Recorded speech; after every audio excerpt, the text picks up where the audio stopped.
উপত্যকা, ফের সীমান্তে গোলাগুলি। জম্মুর উধমপুর, সেখানে সেনা জঙ্গি গুলির লড়াই, নিরাপত্তা বাহিনীর মধ্যে সংঘর্ষ শুরু হয়েছে, বেশ কয়েকজন জঙ্গিকে আটক করেছে সেনা। আরো একবার উত্তপ্ত উপত্যকা, ফের সীমান্তে গোলাগুলি। জম্মুর উধমপুর, যেখানে সেনা জঙ্গি গুলির লড়াইয়ের খবর পাওয়া যাচ্ছে, নিরাপত্তা বাহিনীর মধ্যে সংঘর্ষ শুরু হয়েছে, বেশ কয়েকজন জঙ্গিকে আটক করেছে সেনা।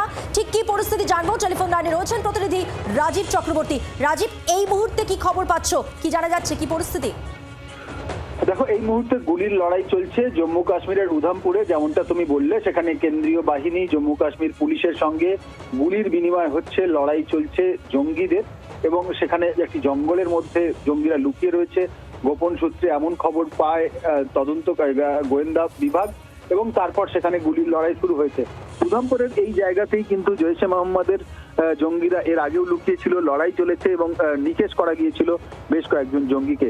যেদিন এই ঘটনা ঘটছে সেদিন এনআইএ পহেলগাঁও হামলায় যে ঘটনা ঘটেছিল, পহেলগাঁওতে সেখানে যে নিরীহ পর্যটকদের হত্যা করা হয়েছিল, সেই ঘটনায় চার্জশিট দাখিল করেছে এবং জম্মু কাশ্মীর আদালতে। এবং সেই শুধু তাই নয়, সেই চার্জশিটে 7 জনের উল্লেখ করা হয়েছে। ঠিক সেই দিনই কিন্তু এই ঘটনা ঘটেছে। এই মুহূর্তে যখন আমি তোমার সঙ্গে কথা বলছি, এই মুহূর্তে জৈশে মোহাম্মদের জঙ্গিদের বেশ কয়েকজনকে আটক করা হয়েছে বলে, ঘিরে ফেলা হয়েছে বলে খবর আসছে। এবং এই যে গুলির বিনিময় হচ্ছে, সেখানে নিরাপত্তা রক্ষীরা মনে করছেন যে জঙ্গিদের নিকেশ করা সম্ভব হবে। তবে গুলির লড়াই এখনো চলছে এবং পুরো এলাকাটিকে কর্ডন করে রেখেছেন নিরাপত্তা রক্ষীরা। বাংলার আওয়াজ, বাঙালির আবেগ, জি 24 ঘন্টা।